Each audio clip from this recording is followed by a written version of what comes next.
السلام علیکم۔ یہ چھوٹے چھوٹے خرگوش کتنے معصوم ہوتے ہیں، نہ کسی سے نفرت، نہ کسی سے شکایت، بس خاموشی سے اپنی دنیا میں خوش رہتے ہیں۔ لیکن انسان کے پاس سب کچھ ہونے کے باوجود بھی سکون نہیں ہوتا۔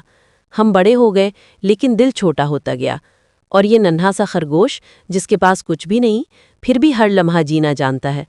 یہ ہمیں سکھاتا ہے کہ خوشی چیزوں میں نہیں ہوتی، خوشی دل کی حالت میں ہوتی ہے۔ اگر دل صاف ہو تو چھوٹی سی دنیا بھی جنت لگتی ہے، اور اگر دل میں نفرت ہو تو بڑی سے بڑی دنیا بھی کم لگتی ہے۔ سوچو، ہم انسان ہیں یا اپنی ہی زندگی کے قیدی؟ اس ٹاپک میں جو گہرائی ہے وہ ہمیں سوچنے پر مجبور کرتی ہے۔ ہم اکثر اپنی خواہشات اور سماجی دباؤ کے پیچھے بھاگتے بھاگتے یہ بھول جاتے ہیں کہ اصل خوشی تو سادگی اور قناعت میں ہے۔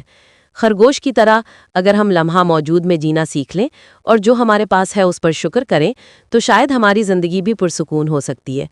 کیا آپ کو کبھی ایسا محسوس ہوا کہ کوئی چھوٹی سی چیز نے آپ کو بڑی خوشی دی ہو؟